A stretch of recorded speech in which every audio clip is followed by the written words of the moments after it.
જુનાગઢથી સમાચાર છે। ધારાસભ્યના આક્ષેપ ઉપર પોલીસનો ખુલાસો સામે આવ્યો છે। જુગારની ક્લબો ચાલતી હોવાના આક્ષેપ ઉપર ડીવાયએસપીનું નિવેદન સામે આવ્યું છે। દરોડામાં ફરાર જુગારીઓએ એમએલએને ગેરમાર્ગે દોર્યા છે। પોલીસની છબી ખરાબ કરવા એમએલએને ગેરમાર્ગે દોરવામાં આવ્યા છે। બાંટવા પોલીસે જુગારધામ પર દરોડા પાડ્યા હતા। આ દરોડામાં 3 જુગારીઓ પકડાયા છે। 12 આરોપી ફરાર છે તેવું પણ ડીવાયએસપી કહી રહ્યા છે। આ સાથે પોલીસે દારૂ જુગારની બદીઓ દૂર કરવા માટે કટિબદ્ધ છે। પોલીસના ખુલાસા બાદ અરવિંદ લાડાણીની પ્રતિક્રિયા પણ સામે આવી।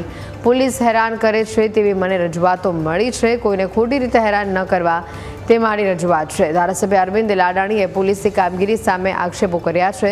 પોલીસની નજર હેઠળ જુગારની ક્લબ ચાલતી હોવાનો પણ આક્ષેપ તેમણે કર્યો છે।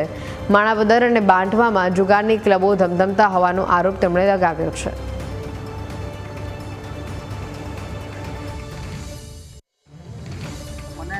फोन आव्यो हूँ तो मारे खेतर आदे आटो मारवा गयो तो कि भाई अमारे आवी रीतनो इश्यू छे, अमे पोलीस स्टेशने आव्या छीए अने पोलीस अमने एक के प्रकारे हैरान करे छे એટલે અમે પોલીસને રજૂઆત કરવા આવ્યા છીએ। તો તમે અહીં આવો અને અમારી રજૂઆત સાંભળો।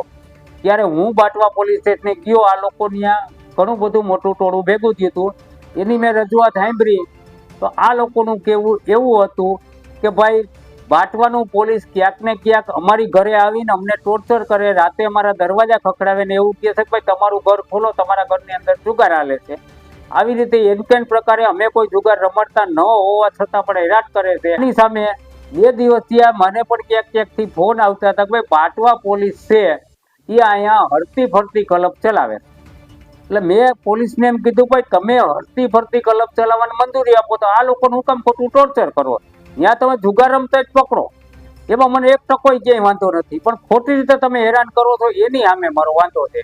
3 આરોપીઓને સ્થળ ઉપરથી પકડી લીધેલ હતા, તેમજ અન્ય 12 જેટલા આરોપીઓ સ્થળ ઉપરથી નાસી ગયેલ હતા। આ નાસી ગયેલ આરોપીઓએ પોલીસ ધરપકડથી બચવા માટે સ્થાનિક ધારાસભ્યશ્રીને વાસ્તવિકતાથી વિપરીત અને પોલીસની છબી ખરડાય તેવી વિગતો રજૂ કરેલ હતી, જેથી સ્થાનિક ધારાસભ્યશ્રી દ્વારા આ વિગતોથી ગેરમાર્ગે દોરાઈ અને એક વિડીયો સોશિયલ મીડિયામાં વાયરલ કરવામાં આવેલ છે, જે તદ્દન તથ્યવિહોણો છે। ખરેખર સ્થાનિક પોલીસ દારૂ જુગારની બધી નાબૂદ કરવા માટે કટિબદ્ધ છે।